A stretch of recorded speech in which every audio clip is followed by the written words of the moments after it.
Thank the Force. We are live once again here on Star Wars Newsnet Live with a very exciting, fun, lively, light-hearted episode talking about the most tragic deaths in all of Star Wars. Nate, if there is anything someone needed to help them get through the week, it's talking about the saddest deaths in the Star Wars universe, and that's what we're gonna do tonight. We're gonna rank. I have compiled the 20 most tragic deaths in Star Wars, and we are going to count down. It was hard to actually get down to 20 because I'm like thinking about all these characters I'm leaving off. That a lot of them were in like Clone Wars and Rogue One and things that leave us traumatized. But I have 20. You have full capacity to let me know where I have made a mistake. I will say this was made in haste. I didn't want to spend too much time breaking it down. I just was like going off the cuff here.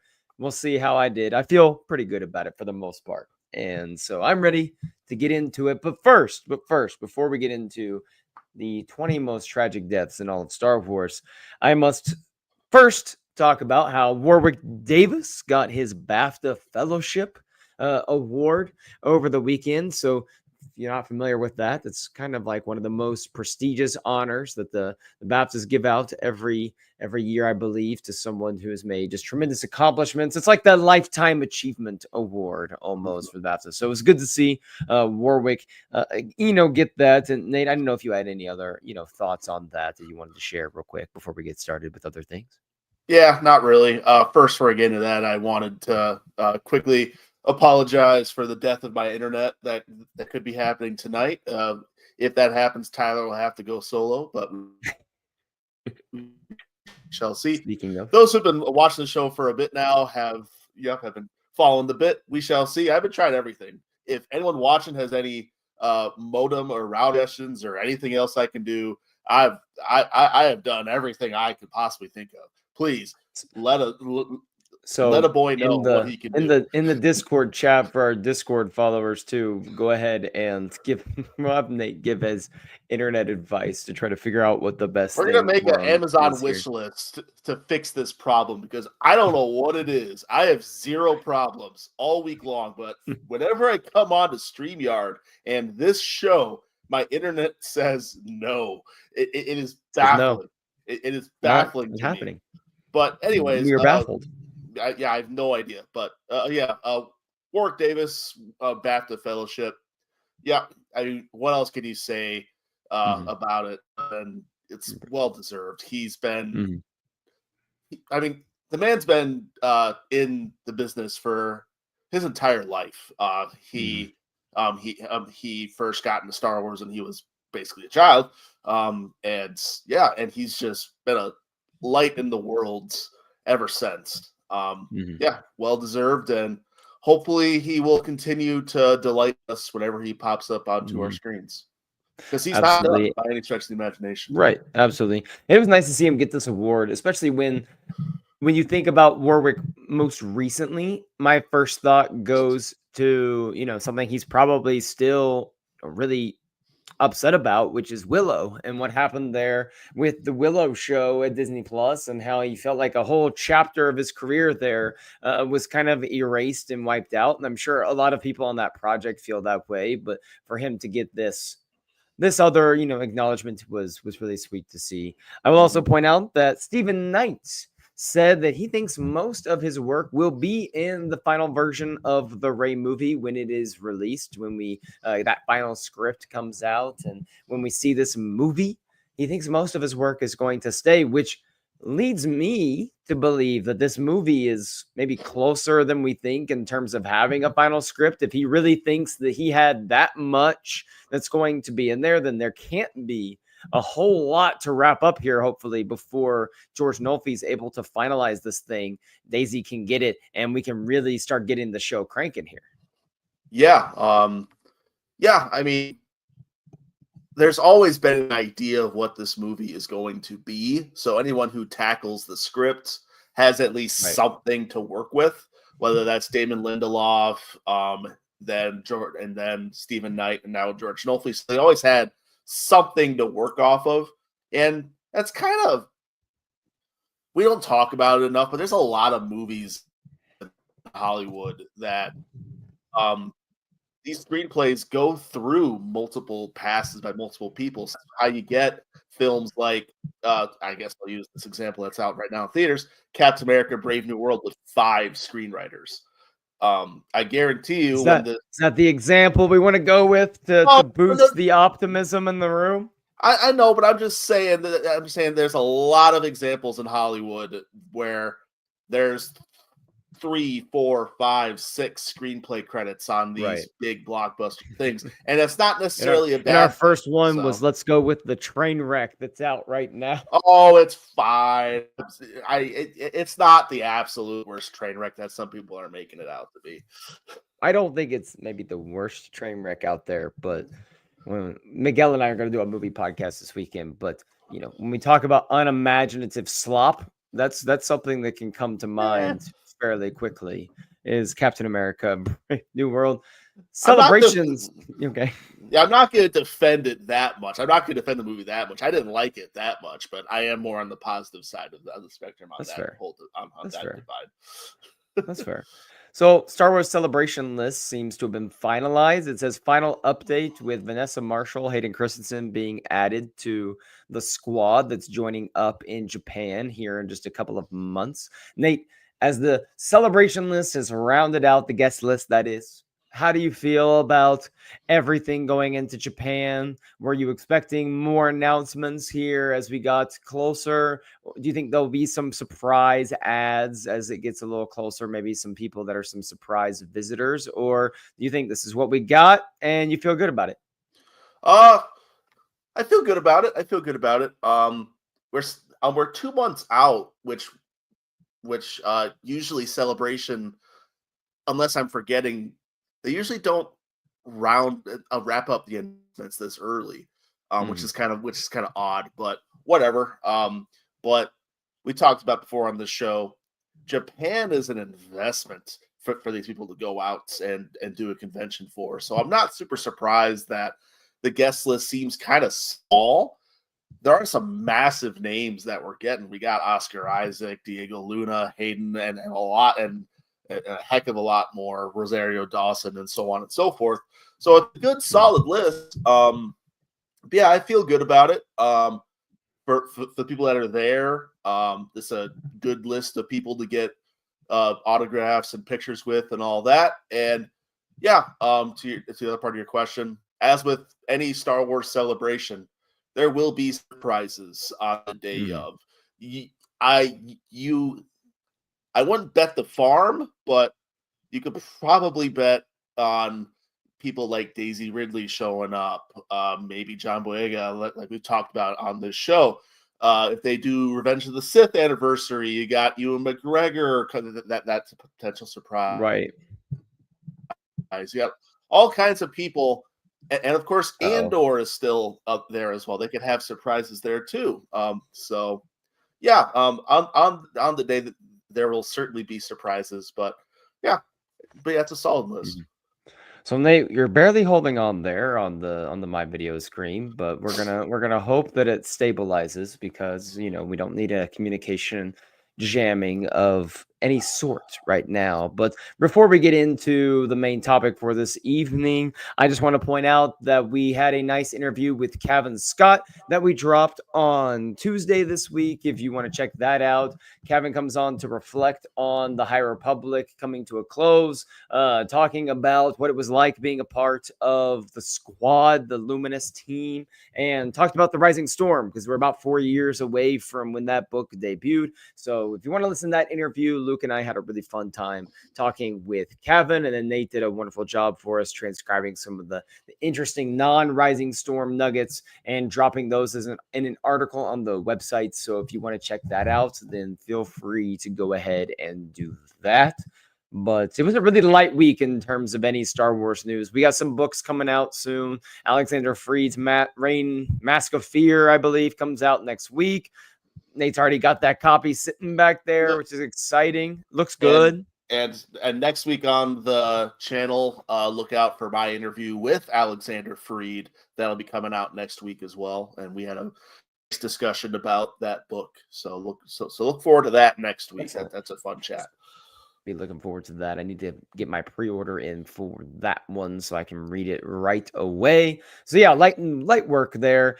Or light news week, I guess. With that book coming out, though, exciting. We got an interview coming out next week. And other than that, I think it's interesting. Legacy of Vader is going to be going to Naboo in issue 4, which makes sense considering we're going to Tatooine. We have, I'm sure, where we're going up. Is it 3? Is it back to Mustafar? Is there anything on that yet?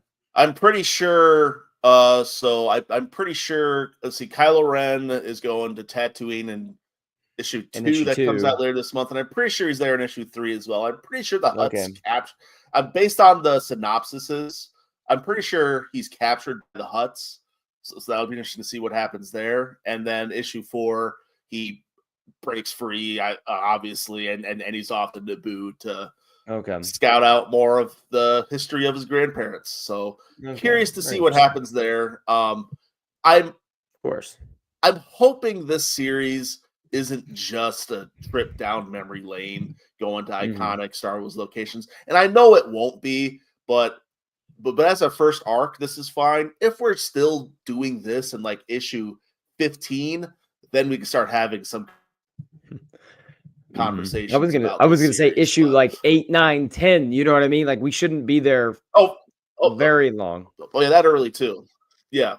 There's only so many locations you can visit too. So it's like if we're still just trying to retread this trodden ground, he's like, this is the sector of space where my grandfather rescued Padme from General Grievous's battleship, and we were Star Cruiser, and they were able to escape narrowly.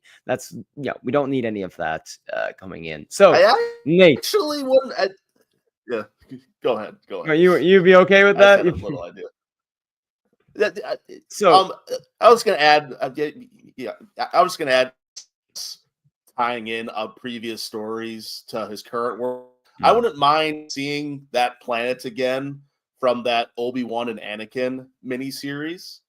That could be fun. Oh, okay. I don't know, but yeah, I'd be at that. Who knows? Okay, we'll see. Yeah, we'll see. So we're going to talk about Star Wars deaths this evening. Tragic deaths, the worst of all, the ones that made us sad, the one that made us cry, the one that makes us wish they were back. But before we get into, I have basically created the top 20. I have the top 20, in my opinion. Some of these are going to cause some stirs, but I feel pretty good about this. But I want to start with an honorable mention, of course, because this is my boy and he deserves an honorable mention. So the first one on the list for our honorable mention is none other than King Lee Char. You may know him as Prince Lee Char from the Clone Wars, but the man did not deserve to die in the manner that he did in the comics. We're talking about a hero of the people of Mon Cala that deserved better, that deserved more. So Lee Char, I just want to give you a little salute before we begin and know that you are gone, but not forgotten, my good Mon Cala friend, because Water Wars will forever be a top-tier Clone Wars arc that I will cherish from now until the end of time. We will never see his like again. Nate, do you have any positive words about King Lee Char, the late King Lee Char, before we continue on? And if you heard me correctly, I said positive words about King Lee Char. I have very positive words about King Lee Char. Very good. He died gloriously because that Darth Vader comic is a glorious story. So I loved seeing him return in that comic and get a resolution to that arc. Yes, I will concede it would have been nice to have him go on, but it just wasn't meant to be. It wasn't meant to be for him, I suppose. So in Clone Wars, or in Mando, there was like that random episode with the Mon Calas that were like running away from home, and like they're one of them was royalty. And I thought we were about to get a Lee Char reference because I didn't know that he was dead yet in the comics. I hadn't read Oh that. no! So I Oh was like, oh no! my goodness, my boy's alive. We're about to get the Lee Char reference just for the 5 of us out there that still believe and are still keeping the flame. And then I said, oh, and then they didn't do it. And I got so mad and I was talking. And then Luke, I think it was like Luke who told me, yeah, your boy's dead, dude. Like, He's you been didn't know dead for this? years now. I said, He's been dead what? for years. I said, what? This is absolutely heartbreaking. I didn't even know he was dead and taken away from me. We got to retcon that. Just like they brought Gwen back from the dead. Marvel brought Gwen back from the dead. They resurrected her. We're going to resurrect Lee Char next in the World Between Worlds somehow. We're going to make that work. Might as well. Might as well. All right, Nate. Here we go. Starting at number 20, most tragic deaths in Star 20. Wars. We're going to start Clone 99, sacrificing himself to help save his brothers. Obviously, his death inspires the Kaminoans to create more, enhanced clones. We get Clone Force 99 who take the mantle of Clone 99, and we see, someone who we might talk about a little bit later on, Tech. They have Plan 99, which is when you sacrifice yourself, for your squad, for your brothers, for your team. And so Clone 99, I feel like maybe an odd one to put on this list, given some of the people that I have left off. But given how he impacts, some of the other people on this list and all of the clones in general, I feel like he definitely belongs on this list and has etched his name in tragic death lore forever. What say you? If you can hear me, because I don't know if my internet is stable. Yeah, I concur. That was a sad moment in the show for sure. Yeah, I have no other great thoughts. I mean, it was a throwaway character, but it definitely a standout one in his short time with us. This is a throwaway character, but at the same time, he is the one who inspires Echo and, others to even graduate. You could argue without 99, Echo might not have ever graduated from Clone Academy and moved on. He helps the cadets there. He inspires a whole generation of clones that safeguard the Republic and safeguard people that we care about in the future. This one's going to bring some controversy, I think. I think this one's going to start the ball moving just because you can't talk about this character or this show without getting into a heater sometimes. And number 19, I'm going with Master Soul. Take what you think about the Acolyte and push it aside for a moment and just think about the manner in which this guy dies.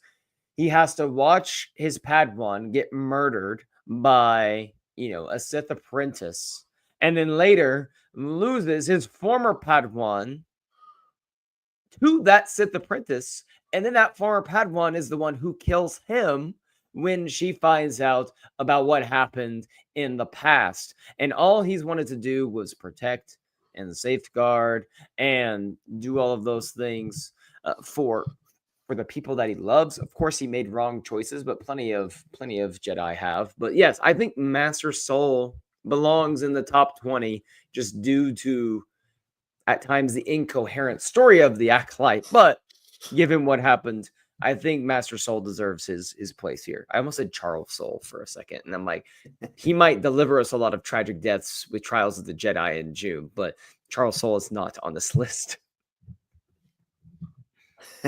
Not yet. That's a good pick.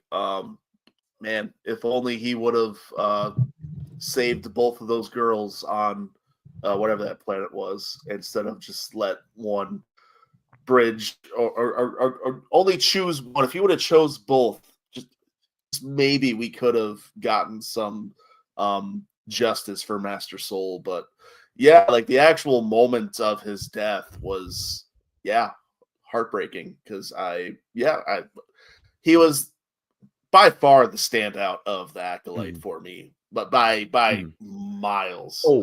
By miles, absolutely. Yeah. Delivered an amazing performance. And the manner in which he died was shocking and pretty, and for the most part, pretty well executed. For the most part, Mhm. it's just yeah, Everything everything about the finale was executed, it felt like. It just was mind-boggling how it took so long to get to that point yeah. where the finale may have felt disjointed at times, but mostly because of what happened leading up to it. But like The you said, entire the show death was was fantastic. Yeah, the entire show was snake bit in its conception, but we're not here to Mhm. talk about that or Right, rehash right, it.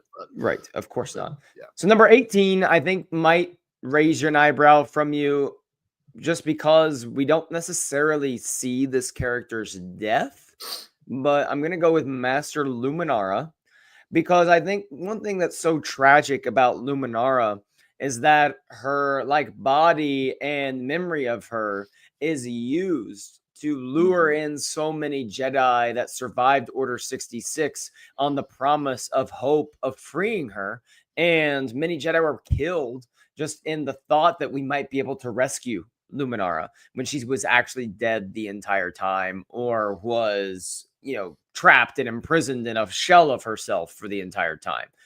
So I put Master Luminar 18 just because we get to know her more in the Clone Wars a little bit and a little bit here and there in some comic and book things, but she's a really quiet character for the most part.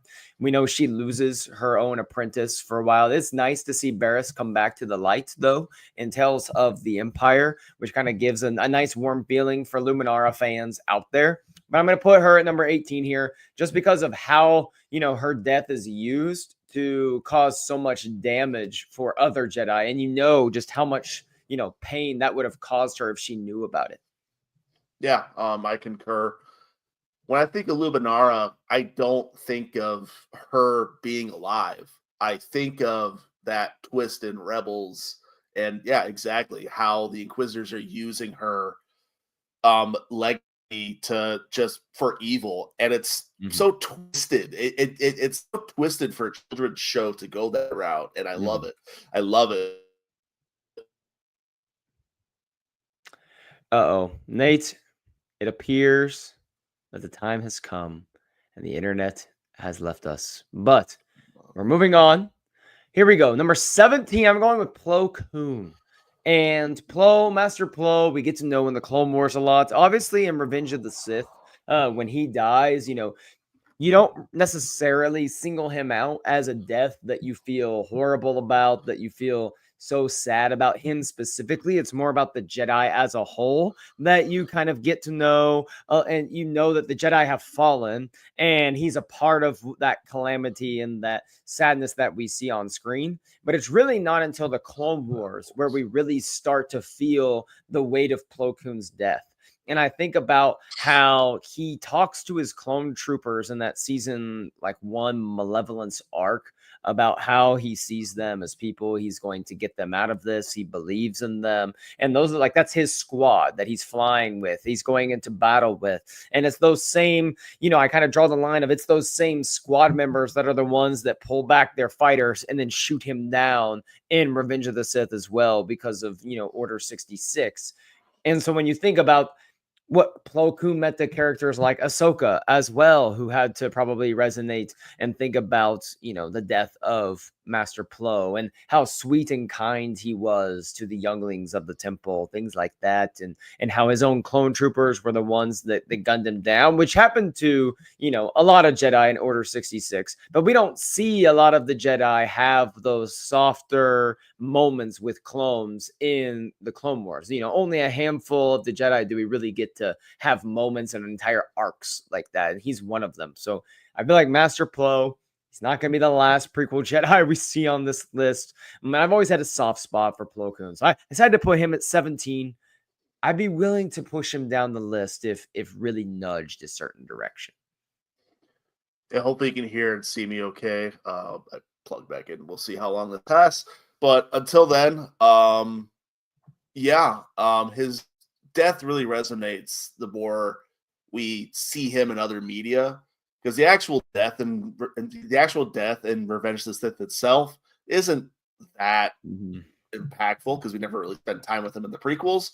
But the more time we spend with him in books, comics, shows, and more, going back to watch that movie, it really hits. And yeah, it's a good it's a good pick. Yeah, I think it's a pretty solid slot at 17, but I don't know what else is on this list. I'm curious. This is fair. This is fair. So at any time, if you feel like I got someone too low, you can tell me or be like, wow, wow, whoa, whoa, whoa. We got to go back. This person needs to So be far, I taken off. think we're good. So far, I Okay. think we're good. 16. I like 16. Some big fans of this movie may say, how could you have this character as low as 16? But I can also argue there's probably some people out there that don't think this character necessarily should be here. We're going to go with Jyn Erso at 16, a character who gives their life for the rebellion. But I felt like her death, while tragic, while horrible, that was a death that, I felt there was some level of, this not necessarily feels right, but there's some some real beauty in her death, which is she had been staying away from the rebellion, staying away from this. She was a little cynical. She didn't really believe, but then because of the people she interacts with on this journey, she comes ready to sacrifice everything. Her father sacrifices himself to give that information to her and the rebellion. And she's able to have that moment with her father. But this death was horrible. It absolutely just strikes in your heart. It makes you feel a certain type of way. And so, yeah, Jyn here at 16. I think it's just right. I think that there are other deaths in Star Wars way more tragic, way more depressing, I guess. But Rogue One in general is also, I think Jyn gets the treatment of there's so many people that die in Rogue One that if she was the one person maybe that didn't make it out of Scarif, maybe she would be even higher up this list. But because there are such a big number of the characters in Rogue One that don't survive, they kind of all, some of them mesh together a little bit more. On face value, I feel like Jyn should be much higher on the list. Fair But enough. but yeah, there are several more that are more impactful. I love Jyn Erso so much. I love that character so much. I love that fire, that spirit that she has. But ultimately, it's one of those deaths like that's kind of how she would have wanted to go. And it's that element of it that doesn't make it quite as sad because she went out on her sword. Where there's other people that are going to be Right. on this list that's not the fate they were owed in life, Mm-hmm. and that's what makes that sadder. They had Mm-hmm. more to give the galaxy. Jyn Erso, at that moment, she had nothing left to give. She gave it all for that one Mm-hmm. moment to give hope to the galaxy. So while Mm-hmm. I think she should be higher, yeah, but it's definitely a powerful moment for sure. So here we go. Let's go through the first 5 on the list of most tragic deaths in Star Wars that I have concocted. Nate is, judging me here. We had Clone 99 at 20, Master Soul at 19, Master Luminar at 18, Plo Koon at 17. I had Jyn Erso coming in at 16. 15, Mace Windu. We're going with Samuel L. Jackson's character himself. We're going with Mace Windu, who had the Emperor. He had him down there. He had Darth Sidious with his saber, ready to end it all. Obviously, a lot of differing opinions on whether or not Mace actually, took him out there, if Palpatine allowed himself to be in that vulnerable state so Anakin could make that fateful decision. But talk about a character who every time you watch this movie, it's not necessarily just because of Mace that you're wanting Anakin to change the decision, but you are just screaming for Anakin to do the other thing and not go slice off Mace's arm. And then when it happens and Palpatine shoots him with the Force lightning and he goes flying and careening out the window, I mean, your heart breaks because you know that that's the moment of, pretty much no return. Like, he has made his decision. It's time for him, to move on. And that's that. But at the same time, I could argue that Mace Windu isn't exactly a character that people are, holding a flame to at night because he doesn't really have the emotional depth as some of these other characters. So I could see if maybe he's a little bit lower on people's list. But But I can also see the higher, because he's such a cool character as well. So what say you here, Nate? I'd say that's a solid spot for him. There's a reason why so many people still champion the idea of him coming back and more stories with him. Mhm. Um, Mostly because I'm sure we'd just love to see Samuel L. Jackson again in Star Wars. That'd be awesome. But Right. he's such an interesting character. And going off of what I was talking about with Jin, Mace, at the point he died, Mace could have still given something to the galaxy. There was still something there because he chose at that moment to trust Anakin, this dude, this kid he'd been dogging on for years at this point.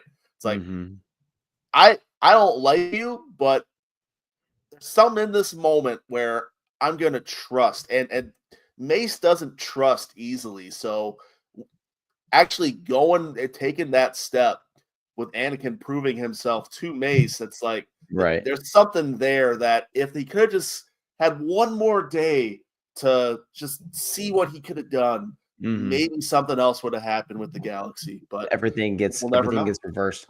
I will say Yeah. I do not have the younglings that Anakin killed on this list. I was going for individuals, not collective youngling consciousness. So if we were doing the tragic and just putting all the younglings in the box, they would probably be number one, because that's got to be the most viscerally unnerving, gut-wrenching thing in all of Star Wars, is when Anakin ignites his lightsaber to kill a bunch of kids. So moving on, though, number 14, people say that if this character had lived, it would have changed the entire outlook of the entire galaxy. And this character is one of my all-time favorites, of course. Jay has once been on this show trying to kill off this character, saying he wasn't needed at all. Oh, so boy. I have to give a shout out to Jay for that. But Qui-Gon Jinn, I'm putting at 14 on this list because I would argue and agree with a lot of people who say if Qui-Gon had lived, things could have been much different. At least for Anakin's sake, things could have been much different if he had had the father figure and the Jedi Master that truly understood exactly what this kid needed. You have the epic fight between Darth Maul, Qui-Gon, and Obi-Wan, and then Obi-Wan just having to watch helplessly as Qui-Gon is killed only adds to it, because we're watching through Obi-Wan's eyes. Like, we are also, helpless watching, Qui-Gon go to fight him, and everyone in the room knows he's about to die. I mean, you start that movie, this Jedi is going to die because Obi-Wan has to become Anakin's master. And the whole time, though, you're watching that movie, there is never a moment where you're thinking to yourself, I'm ready for Qui-Gon to die. No, you want this guy to survive. I've watched The Phantom Menace 100 times, and every single time I'm thinking to myself, please, like, maybe it'll turn out differently just this once. But Qui-Gon, 14. What say you, Nate? Is he too low on my list? Is he too low? He might be too low. But yeah, I mean, at the end of the day, he's a character that we knew had to die. We knew he had to go. He had to be taken out of the picture. So it's one of those we all saw coming. We all knew it was going to happen. So heck, before the movie even came out, the freaking score soundtrack basically spoiled Qui-Gon's death for us.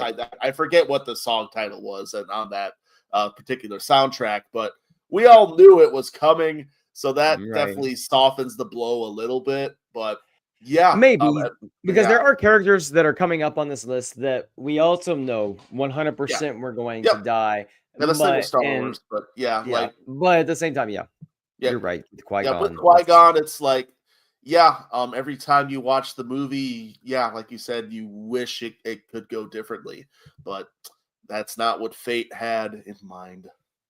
So I feel really good about this next one. I think the next one I have is slotted perfectly. I almost wanted to put this person a little bit higher on the list. I think the next few people are very interchangeable. Just completely depends on your tough now. On your taste. It's starting really to get tough. But I feel good about this one. We meet this person in a very landmark way for Star Wars, as it was Quill, who we meet in The Mandalorian in the first ever episode of Star Yeah. Wars live action streaming. And we become enamored with this character. I mean, I have spoken became a whole Star Wars catchphrase for, about a year and a half, 2 years leading up even to Mando, episode season 2. I have spoken became the thing, especially when we thought we were leaving him and then they go back and see him again and he decides he's going to leave his home and go help. And he's riding away on the Blurg to get back to the Razor Crest. And then we don't even see his death. We just see his body laying there. And we know that this was just a truly good person in the galaxy, someone that had earned their freedom from the Empire through his own labor and was at the end, though, gunned down by that Empire. And that was a really tragic death in a season finale, nonetheless. Or no, that was the episode preceding the season finale. So episode 7, I guess. Quill's finale. So Yeah. where are we thinking on Quill here? Poor Quill. As far as the list up to this point, I feel like Quill is definitely the most tragic out of the ones we've listed so far. Maybe Jin would be a bit higher for me personally, but as far as Quill goes, he's the first. When you saw it happen, it's like you're like, oh. It's a moment that you're like, man, that sucks. That really, really sucks. The first time you watch it, you're like, man, I really like that guy. And it's like, you just want to throw your hands back. It's like, well, when you think about all the recurring characters in Mando at this point, it just feels like Quill would just be a perfect recurring character. He'd be awesome. And it's like, man, and going back to what I was saying earlier, Quill is the perfect example of, man, did he have to go like that? Like, come on, man. It's a good death by narratively, right. But it's like, man, that sucks. Poor Quill. Someone that deserves better. Yeah. Which sometimes, and that's why he's so high on the list, because those are sometimes the characters you're like, man, like those are the ones that didn't need to go. They hit the hardest. I mean, that's one of the few episodes of a lot of these live action Star Wars shows where it ends and you're just kind of quiet probably for a little bit. You maybe a little contemplative, like you're thinking a little bit. A lot of Mando episodes, they end and you're like, all right, let's go. That was a fist pump, or good thumbs up from me. This one actually made you think a little bit and delve inside a little bit there. So Quill, 13. Number 12. I had this character at 16, and then I changed it about 10 minutes before we got on because I think I might be just a little bit animation biased sometimes in some of these. But when I sat back and remembered this arc from Clone Wars and what this character means to one of many people's favorite characters, I had to include her a little bit higher on the list, and that was Duchess Satine. And I had to think about Satine and the Duchess and just how she gets gunned down. And I have to say, that one was probably one of the hardest Clone Wars arcs to watch, because you had a feeling that that's how it was all going to end. Like you kind of knew Maul was going to off her and Obi-Wan was going to get so close to saving her, but not close enough. And then you throw in the whole Bo-Katan, feelings mixed in of, that's my sister. I've been against my sister for so long. Probably feels like has all these regrets and then spends most of her life afterwards trying to make up for that. It has to be up there. It's a major, major part of Clone Wars, especially considering how important Mandalore is to the Clone Wars show and how often we interact with Mandalore as well. So, and even beyond, we see Justice Satine not name dropped, but Bo-Katan mentioning her sister and, Mandalorian. Obviously, Mandalore has a big impact in Rebels as well, and Bo-Katan having to carry that mantle. So, her death goes beyond just what it means to Obi-Wan. It extends to other, layers of Star Wars storytelling. So Duchess Satine, number 12. I'm shocked you have Satine this low right now. Okay. For me, this might push top 5 most tragic deaths in Star Wars for me. I remember watching this the first time and just sitting there shell-shocked, just in awe. And when that episode ended, I sat there and I'm like, oh, that might be my favorite Star Wars thing ever. Like I love that episode so much when it happened. And I've gone back and rewatched it, and the episodes obviously fall down in those ranks. But like whenever I watch anything related to Satine's death, I just break. I break inside. Partly because Obi-Wan's my favorite Star Wars character. But that definitely enhances. I mean, if you're an Obi-Wan, it does for sure. And you know what she meant to Obi-Wan when he tells her, "Oh, if you had said the word, I would have left the Jedi Order altogether." I mean, that you cannot understate. It's brutal. Her importance. And so, as the Clone Wars went on, Satine became a really fleshed out character, and she became a really strong symbol of anti-war, if you want to call it that. But yeah, it's like, just brutal. And I can't believe they went there, and I'm glad they did. Again, a great, iconic death that's just so hard to watch every single time.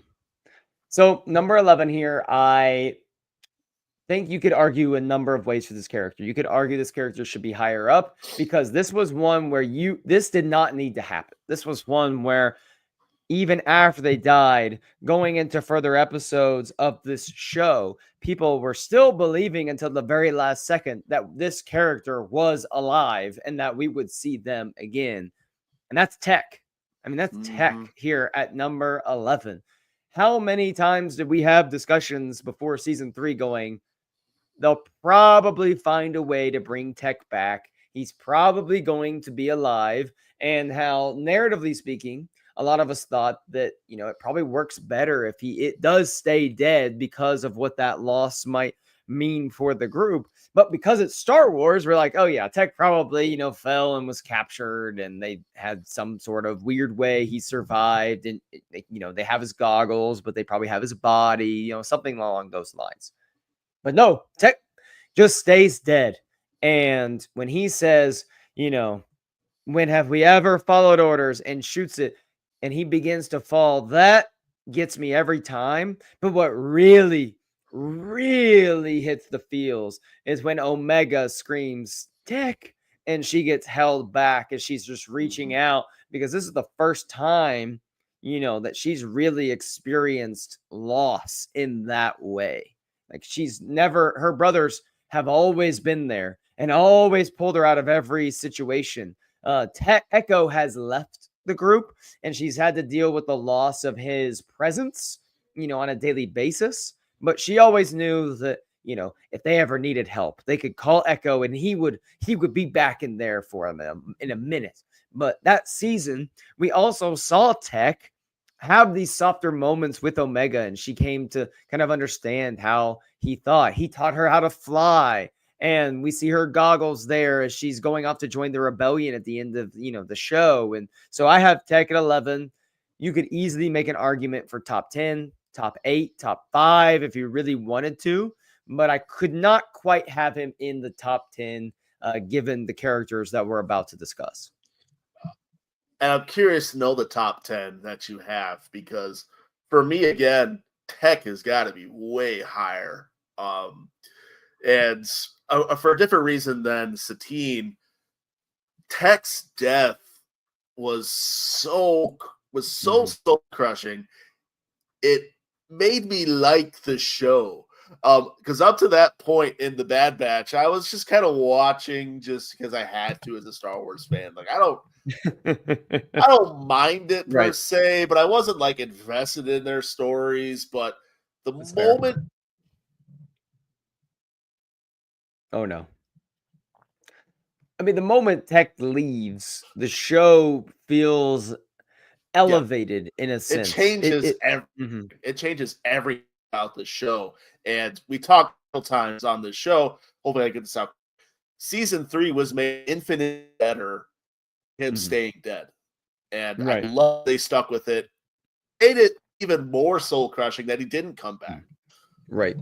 My last note on Tech's death before we get to number 10 would be I wish they had fleshed out his relationship with Fee a little more. And maybe instead of just hinting at some sort of like little attraction there, maybe actually fleshed out some of their relationship, given them a little bit more to work on. And I think it would have even amplified his death more if we know even more about what he was leaving behind and the people that he was leaving behind as well, just even beyond his family.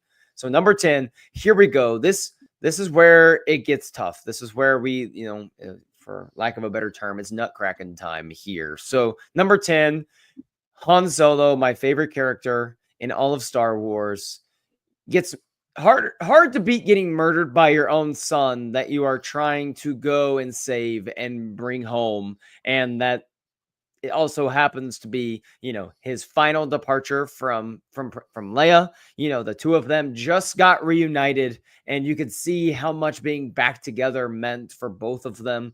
And he's on this mission. He wants to bring their son home. Thinks for a moment that he's gotten through to his son and that he might, go home. But everyone watching knows it's not going to end that way. And you're just watching in silent horror as one of your favorite characters for some people for nearly 50 years is stabbed to the chest with a lightsaber and falls to his demise. Han Solo, number 10.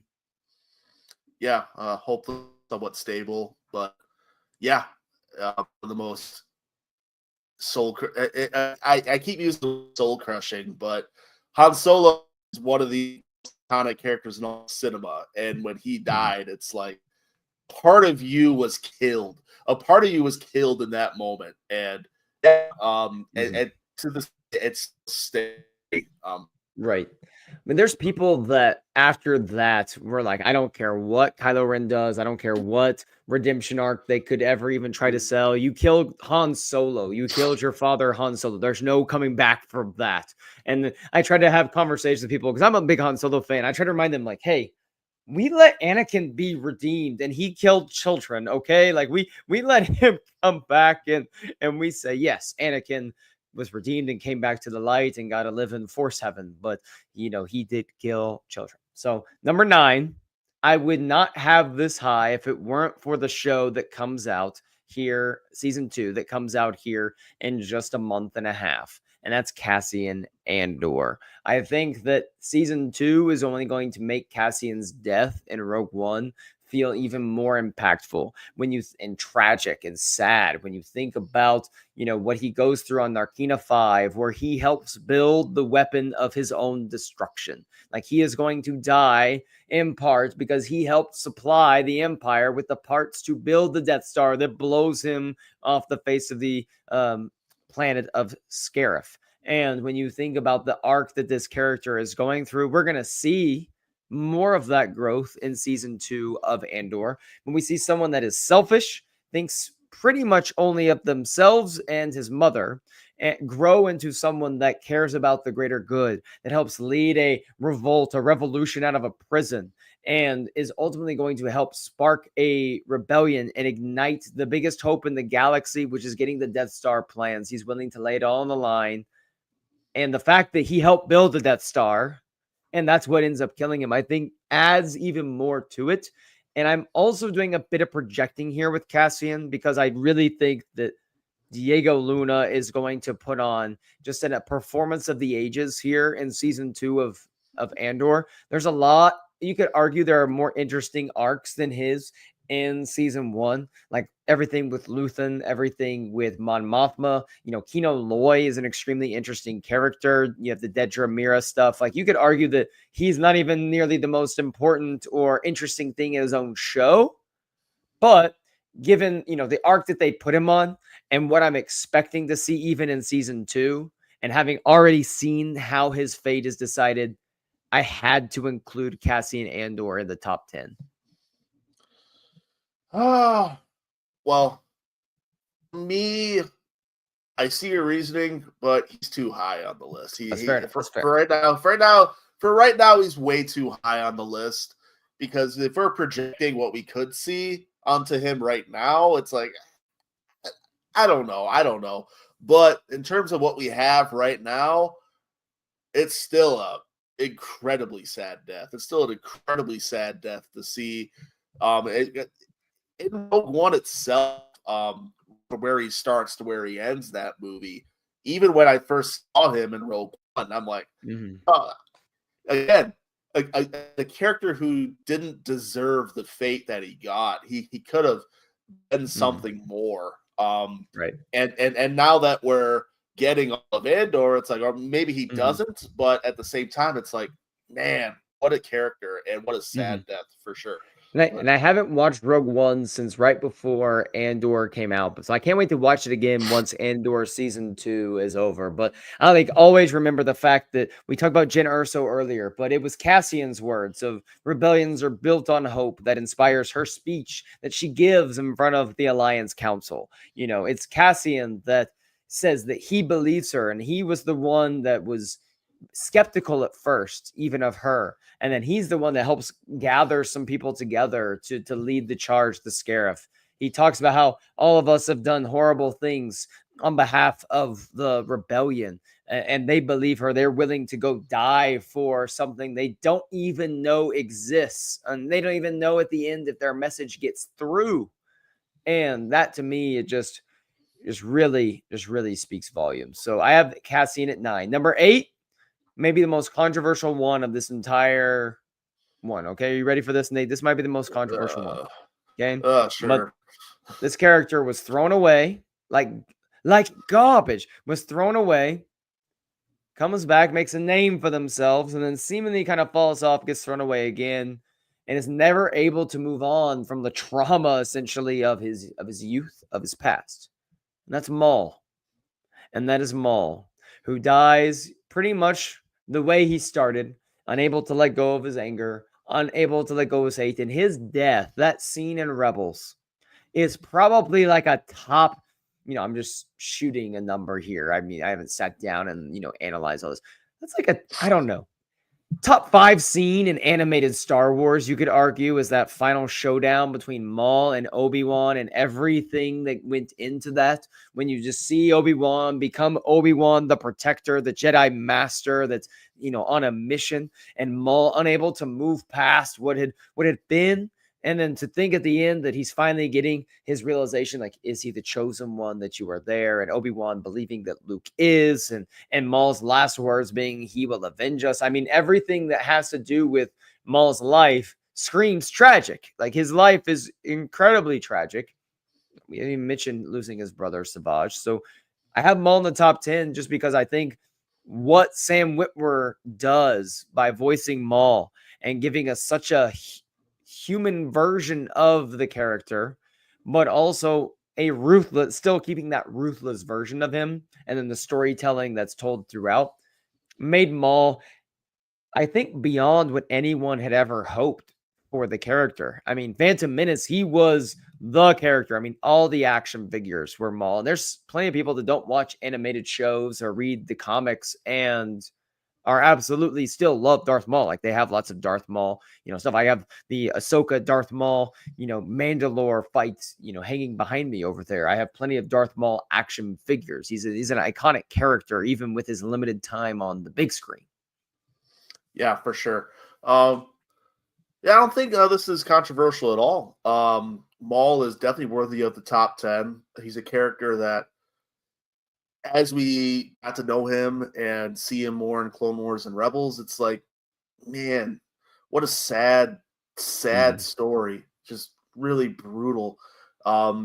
You wish better for him, but at the same time, you don't. It's such a difficult. I Mm-hmm. love the character so much, and yeah, I wish there would have been more for him. But yeah, he had to go out the way he did. I'm glad he got the death he wanted. Just a sad, Mm-hmm. sad tale. Completely Completely. Yep. The So sad let's get tale of to a Darth couple Maul. comments here. Got a super chat from Skyrim Clips saying the least tragic death, Thank you, Skyrim. Emperor Palpatine. Haha, appreciate the super chat, Skyrim Clips. Yep.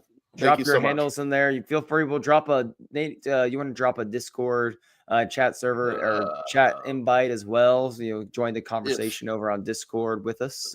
If my internet Which will allow me. I would ask Skyrim Clips though, which death, which time? And we're talking about, what are you doing? Return of the Jedi, Emperor Palpatine death? Or are we going to talk about his final death on Exegol? You could argue that there are multiple Emperor Palpatine deaths to choose from.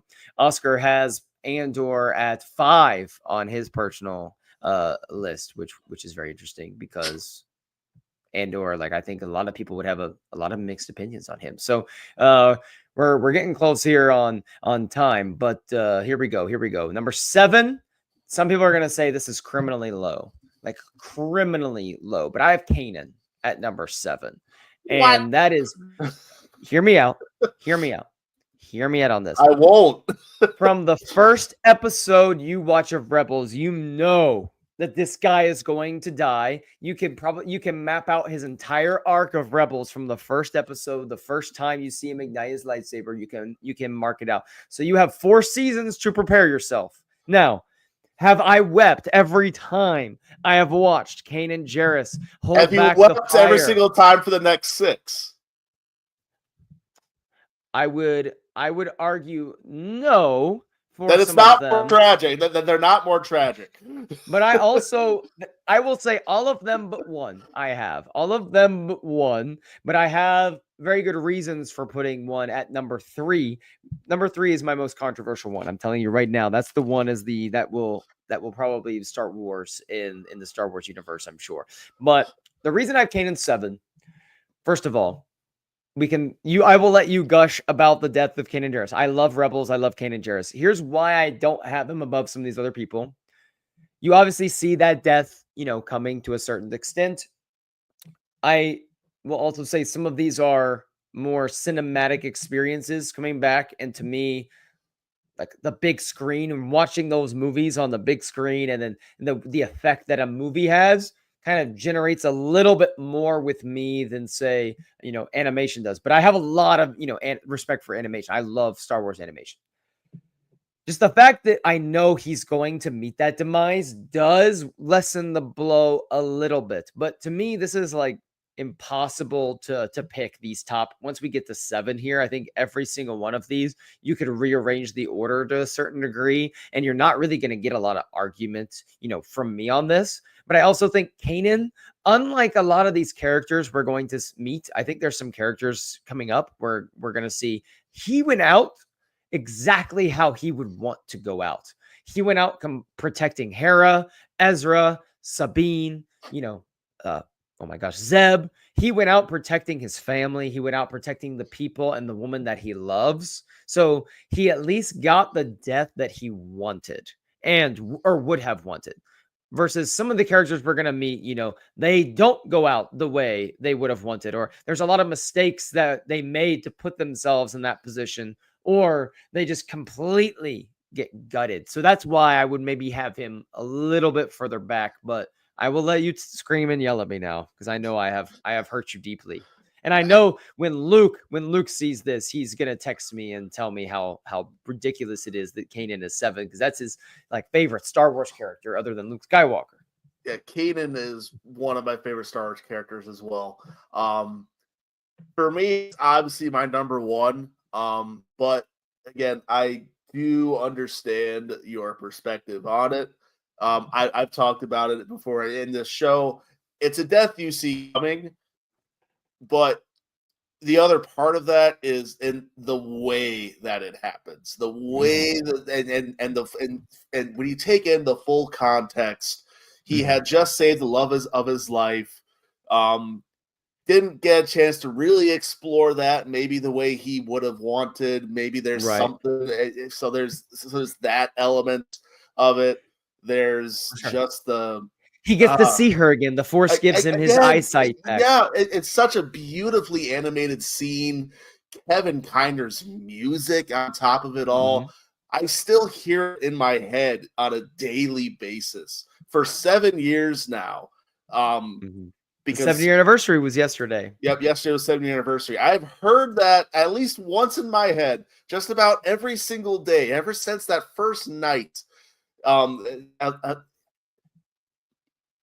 Yes, it's a death that we saw coming, but it's the way that it happened. And just when you take into consideration everything, it still is so raw in emotion, and it's powerful, and I love it so effing much. He went out as a true Jedi, loved character for sure. Yeah, it's such a beautiful moment, not just in Star Wars animation, but all of Star Wars. It's probably one of the best Star Wars deaths ever. Right. And like Tyler here in the chat says, Canis, he can't believe it.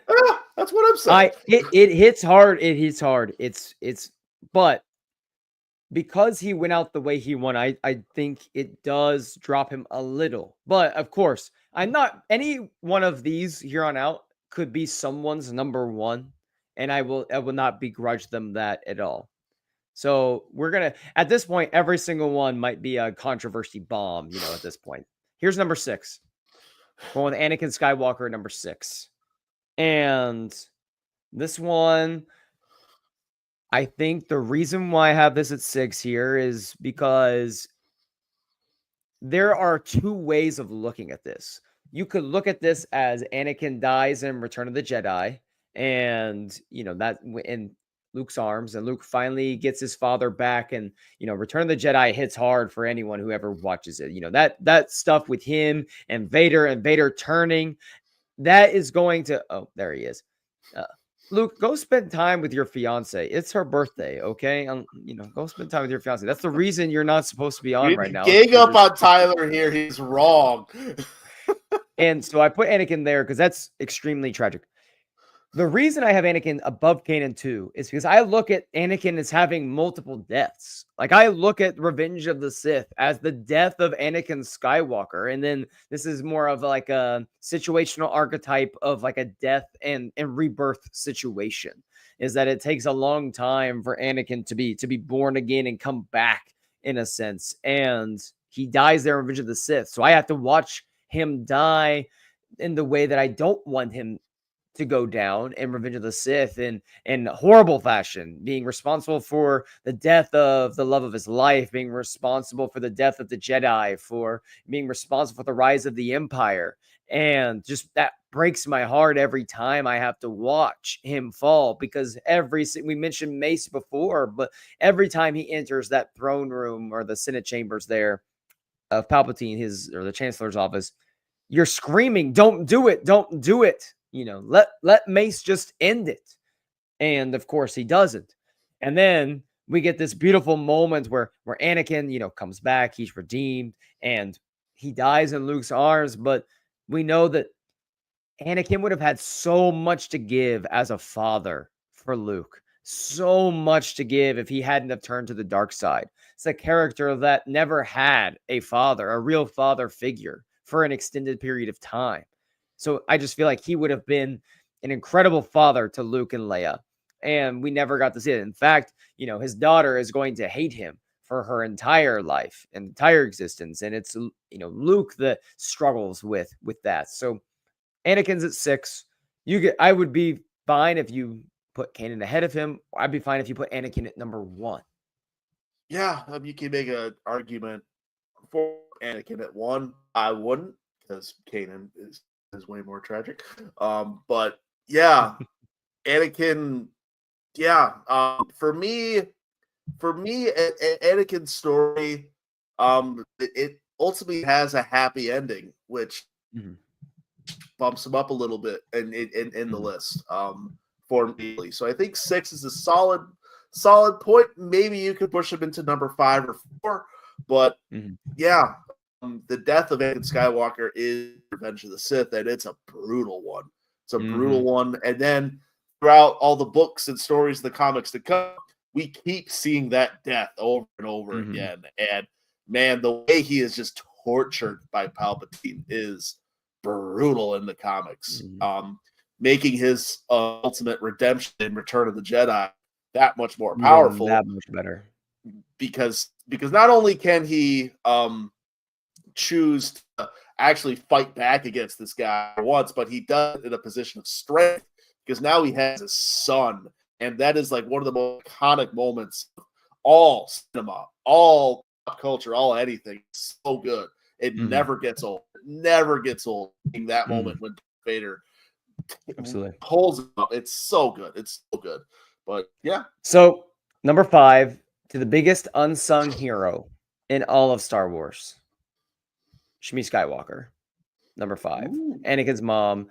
When you're watching Attack of the Clones, and obviously Revenge of the Sith is when Anakin goes to the dark side and becomes Darth Vader. But when you're watching Attack of the Clones and he's going out to find his mom, I mean, you know his mom's dying once he's beginning this journey to find his mom. Like, you know this is going to happen.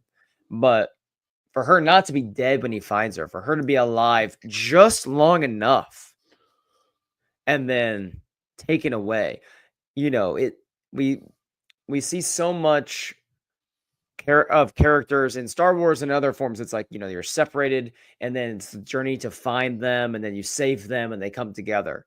But it just hits so much more when you're separated, and he's separated from his mom for like 11 years, or it's been 10 years. He's been gone for so long. Has these visions of her in pain, goes to save her, and is just a moment too late. Like, if he had just listened to those visions a day earlier, 2 days earlier, he might have got there in time to save his mom. And from that moment on, you know that he's going to second guess himself every step of the way from here on out. He's going to hold on to that death forever. It's going to plague him forever. It's going to make him so insecure later on in life. And it's going to affect people, you know, in his life further on. And then Shmi is a representation of everything that is good in the galaxy, everything that is pure. She's such a pure character and just has nothing but love for her son. Like, even in the moment where she's about to die, she's probably in tremendous amount of pain. But you don't feel any of that when you see her looking at Anakin. You just see the face of a mother who has been yearning for the day that she could see her son again, while also understanding that if I don't ever see my son again, it's probably a good thing, because he's becoming, you know, this hero, this Jedi that I knew he was meant to be, and he's off doing bigger and better things. Than spending time here in the past where things, you know, aren't good, where things aren't well. And for her to even to get married and get freed and have her own like happy ending seemingly torn away from her as well, it just amplifies everything, especially when you're watching it and she just dies in Anakin's arms and you can just feel the tension in the room. When you're watching that in the theater or you're watching it at home, and you know everyone is silent because you know what's about to happen next is going to be the first step in an, you know, irrevocable decision he's going to make. It's going to be the first step in a line of decisions, a line of steps that there will be almost a point of no return. mm-hmm. Yeah. Hopefully you can hear me. My internet's kind of going bad. But yeah, Shmi is a really good pick for this top 5 here. She's really good. When I think of, again, when you first see Shmi in Attack of the Clones, you're immediately just, oh my god, what a first image we first see. And then I still, and I hate, Attack of the Clones is my least favorite Star Wars movie. Same. It would have been made a lot better if they would have just stuck with that scene. And as awful as it would have looked and would have been to watch, I needed to see Anakin kill some more Tusken Raiders and Sand People and whatnot. And that would have made that hit so much more, because that scene between Hayden and Shmi, Anakin and Shmi, was really, really good, really heartbreaking stuff. So that's a really good pick for right here, number 5, because because in the Phantom Menace, Shmi is a very underrated character in Phantom Menace, Right. And she talk about characters who don't deserve that. Like, oh my god. And I would argue a little bit like we don't need to see the Tuskens, because I think not knowing what happened, we leave and we're like, oh my god, like what did he do? Like how much, Yeah. like what did happen? And we hear Yoda talking about how much pain he's in, and then the next time we see Anakin is when he's just shaking and Oh, he yeah. just turns and says, obviously we all know the lines about how he just slaughtered them all, and you're What we thinking, see is oh my effective for sure, but yeah, I goodness. I would like to. I'm a sicko. I like seeing You get the stuff. whole the So whole thing. So number 4 for me is, I think for some people, this might be a little too high, and I'm gonna say Princess Leia at number 4, because when I saw The Rise of Skywalker for the first time, and I don't love that movie as in terms of like where I rank that movie. It's pretty low on my list, but I love it because it's Star Wars, of course, but I don't love that movie. But when Princess Leia dies and we see Chewie hear that Princess Leia dies, oh my goodness, the way he reacts, as he just lost the last tether to a lot of his life. I mean, he's made these new friends along the way, but that was like the last thread that got cut from, his life before. And for us, the audience, we have R2, we have C-3PO, R2 narrators of Star Wars in a sense, but Leia was the last of the original 3 that we lost there. And I can't separate Princess Leia's death in Rise of Skywalker from Carrie Fisher's untimely death before that movie, because we all know that episode 9, how Harrison got 7 and Mark was a big role in 8. The plan was for Carrie to kind of be part of the heart and the bigger story of episode 9. And so I just cannot separate the physical death of Carrie Fisher from, the cinematic death of Princess Leia. To me, they merge together, and it really makes it that much more sad and tragic when you think about, how massive that was for the world, essentially, when Carrie Fisher died. And then when we saw Princess Leia going out, and just from a character perspective, she dies, and her last act is to reach her son, reach the last of the Skywalker blood lineage, to help make sure that he gets the last message that he needs, the last line that he needs to come back once and for all, and turn from Kylo to Ben.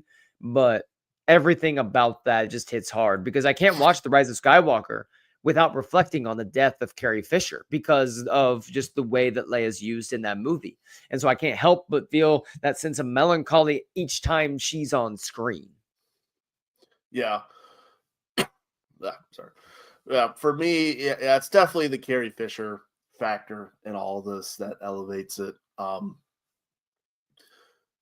If we're talking the list, Leia's death is probably a little bit lower, but yeah, Rise of Skywalker. I mean, Leia's role, however limited it was, still left such a poignant impact. The moment when Right. she passes, and yeah, as you said, uh, her her last effort is to reach her son. Um, it's really cool, and it's really heartbreaking as well. But yeah, what else can you say about Leia? I mean, there's so much we could do a whole show about Leia and talk about this as well. But yeah, Right. yeah, it's Absolutely. hard. It's definitely hard to separate the Carrie Fisher part of it for sure. So before we get to the final 3, we'll run down from 10 here. We have Han Solo with 10. I put Cassian at 9, followed by Maul at 8. Nate wanted to shoot me for having Kanan at 7. I got Anakin at 6, Shmi at 5, Leia at 4. I told you number 3 is going to be the most controversial one on my I list. know I who told it you. is. I have a feeling. Knowing you, I think I know who it is. I got Ben Solo at number 3. Oh, I'm wrong. Oh God, that means Okay. that person's higher. Oh no. Oh yeah, you know who's number 1. Stop. Anyway, so Ben Solo number 3. This to me might cause people to be like, how do you have Ben Solo ahead of Anakin Skywalker, Shmi Skywalker, Kanan, Princess Leia, like these characters? For me, I mean, as much as I love the fact that Rey chooses to become a Skywalker, and by all things considered, I consider her to be a Skywalker, But if we're talking about the bloodline of the Skywalkers, I mean, Ben represents the last of that bloodline, and he dies in a way that, he dies saving someone that he loves, which is kind of this tragic but, like, beautiful thing at the same time, because Anakin, when you think about Anakin and how this all started, being unable to do that, I would have to say that it makes some poetic sense with the way he dies. But also from the standpoint of, we don't get any more Ben Solo stories. Like, we just got this character, we just really met him for the first time. Like, we've gotten to meet Kylo Ren, and we've seen flashes of Ben Solo here and there, but we finally, for the 45 minutes, just met Ben. And due to maybe some poor scripts that were there, he says one word during this time. But regardless of that, we really don't get to know him the way that I think the entire audience was yearning to for those last 45 minutes. And so, because he dies, it really hinders us from being able to explore that in the future with him. And I think that adds to the level of, like, man, this was a Skywalker, that we really wanted to get to know. Like, Han and Leia's son, Luke's nephew. We really want to get to know this kid. We want to explore, like, who he is and what he could mean for the galaxy.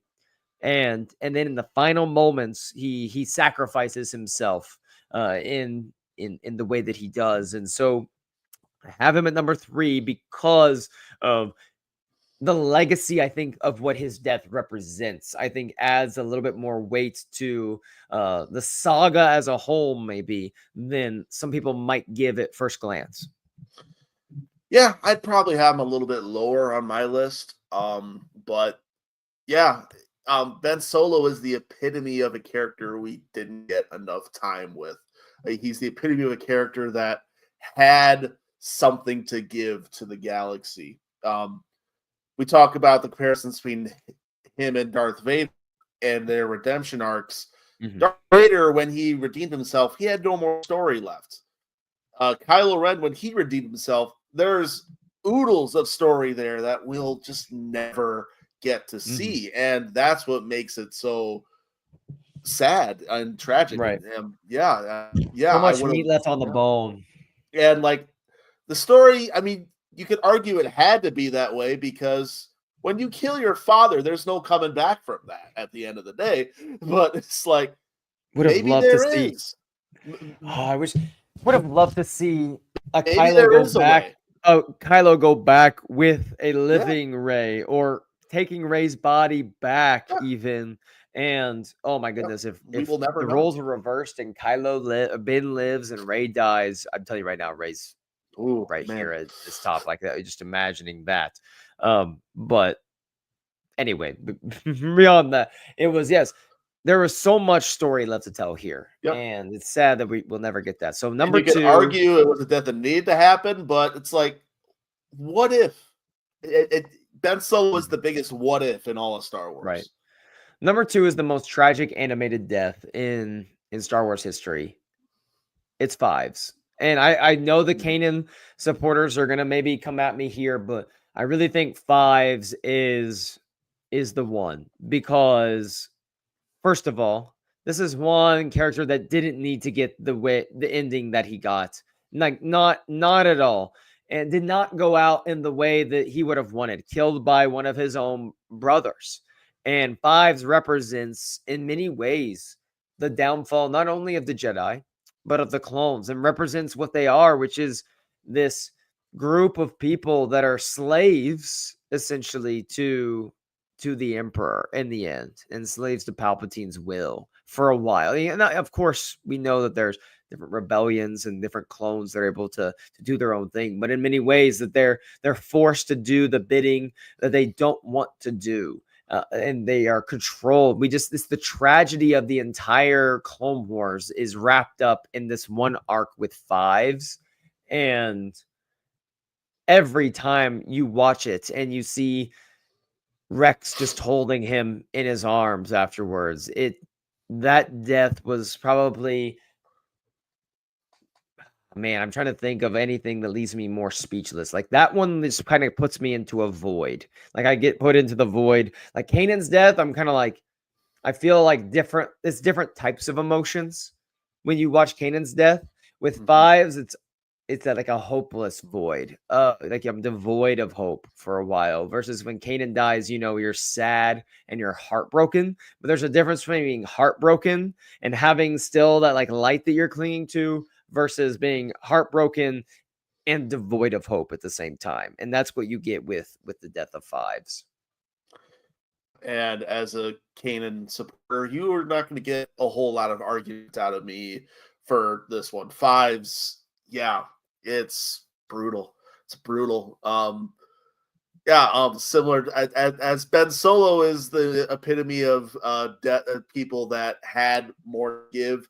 Fives is another one of the epitome of people who just didn't need to go out that way, man. It's so brutal, and yeah, like Mm-hmm. The Death of Fives definitely stands up there as brutal. in my opinion, the most brutal in all of animation. So that leads us to number one, and we all know what's coming here at number one. I'm putting Padme as the most tragic death in Star Wars, and I got the sales pitch for you. To me, this is easy. It's an easy You're gonna number have one. you're gonna have to put the sales Okay, job of a lifetime on this one.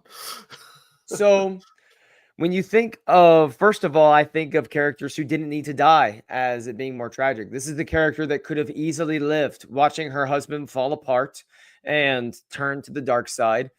Easily could have lived, and Luke and Leia would have had a mother. They would have had someone to either one, be their mother, grow up, or maybe Padme realizes the twins should be separated for their own safety and has to make the decision of sending her own children off to live, with other people instead of herself, and trying to protect them in some capacity, having to go into hiding herself. There's a number of interesting things that could have happened if she had lived, because Vader would have known that Padme was alive. How does that change his uh dynamic with Palpatine if he knows that, the person he's quote unquote done it all for here is still there? That was like the final, straw that, really broke Vader, broke Anakin to just being a complete submission to Palpatine. Padme embodies everything that is good in the galaxy. That's like her role throughout this entire trilogy. It's her role in books, it's her role in, the Clone Wars, it's her role in comics. She is someone that wants to do good. She starts these programs of outreach for people. She sees the good in Anakin that no one else sees up till the very end, and she is the one that is willing to go all the way to Mustafar when she knows on her way there that what she's probably going to find is not going to be to her liking, and it's going to break her heart.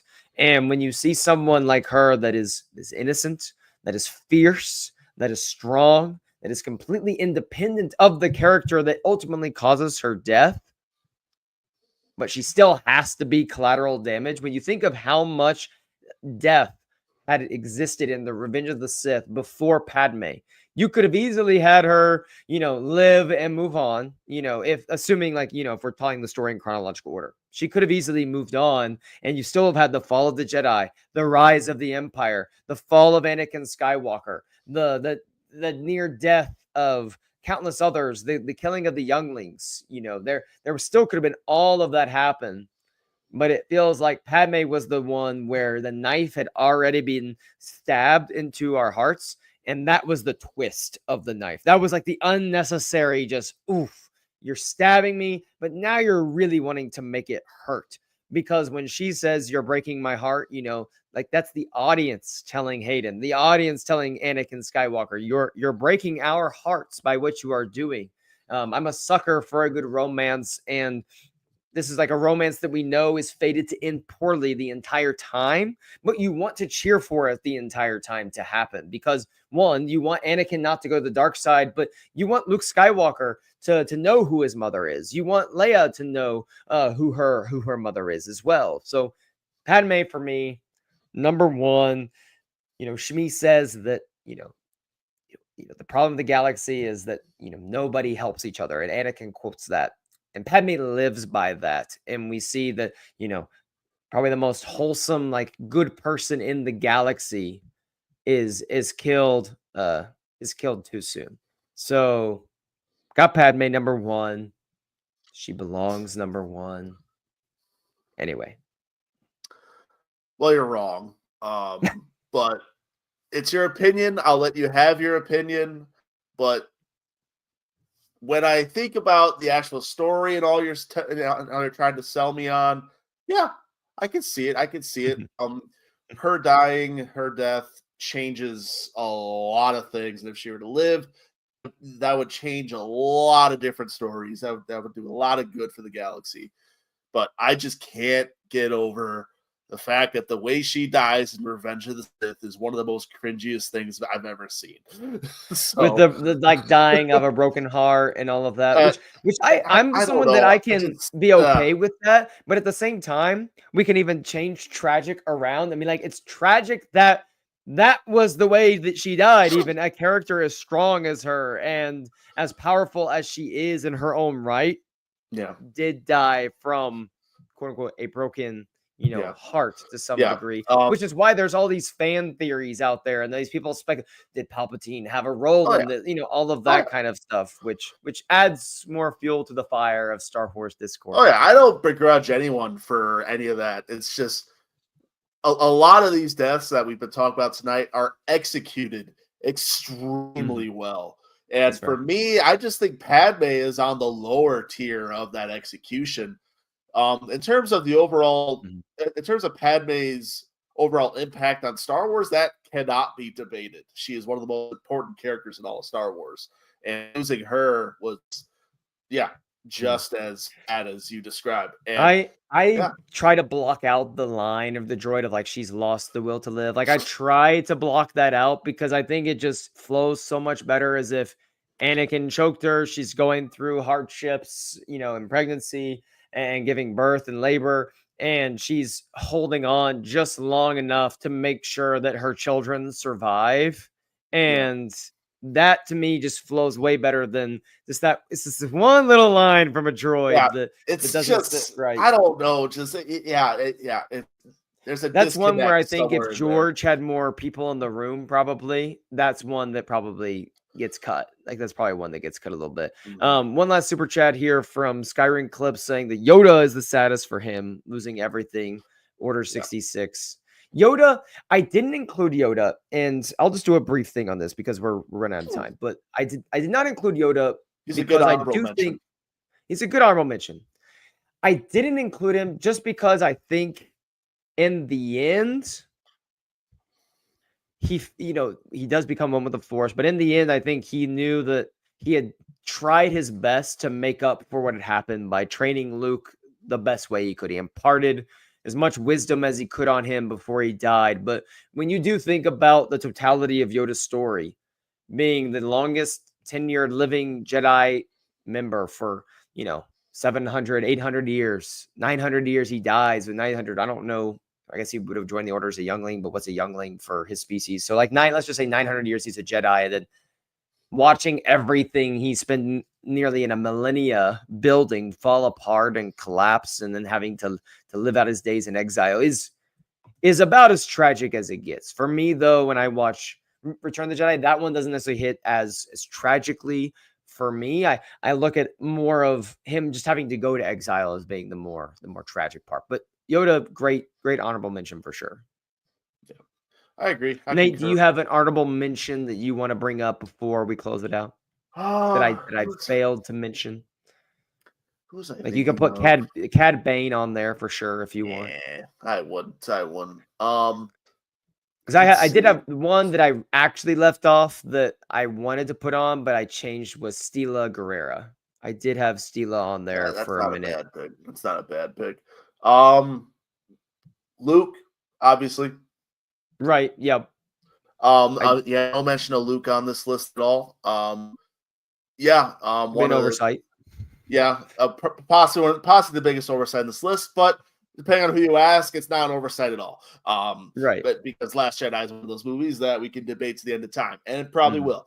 For the Luke fans, Luke went out, like we've been saying multiple times, exactly the way he would have wanted, saving the galaxy, saving as many people as he possibly could in the most Jedi way possible. Reclaiming Right. reclaiming himself in death is got to be one of the most it's got to be one of the coolest deaths in Star Wars. Yeah. Is it the most tragic? I don't know. I don't know Right. where. So that's why I didn't include Luke, is because the way I viewed it is the whole movie, I'm wanting Luke to be Luke Skywalker. Like, I'm just waiting for him to be Luke Skywalker the entire time. I'm like, Akbar. Like, or sorry, I see the Akbar the chat there. He's right though. Like Luke, I'm like, Luke, like, be the Jedi we know you're supposed to be. And the whole time I'm waiting for that to happen. So then when it actually does take place, I'm so thrilled. I'm excited. And even though he dies, doing it, I think, yes, like Luke went out as a freaking legend. He saved the galaxy, became the legend he needed to be. And it's just like Rey says, it's not, it wasn't like sadness or whatever. It was with peace and purpose. And that's how I felt watching the other people obviously 100%. probably feel extremely different, but that's how I felt when I watched it. And so I almost not look forward to Luke's death, but I don't, that one doesn't get me like emotional and sad necessarily, because I'm like, because I'm like, he saved the last spark of the flame, the spark that would light the fire that will burn. Akbar, I will not accept. Yeah, I do not Akbar, accept. I will not Akbar's accept. death. That was one that it's like, I'm a why? big defender of the last. Why? I'm a big Last Jedi defender, but same. But why? There was no point for Akbar just to get off like that. There's like no point. God. Oh man. Even when we were watching, I'm like, whenever it happened, I thought, well, maybe it was just a random Moncala that was up there for a moment, and I didn't. Too. And then later, the woman goes, General Organa, Akbar, all our leadership are gone. What are you talking about? They even saw Akbar in the previous movie, and now he's dead. What are you talking about? Oh, that was tragic. He died off screen. Well, we saw him get blown into the vacuum of space, I guess. Yes, but, I guess. Anyway, appreciate you all for hanging there with us tonight.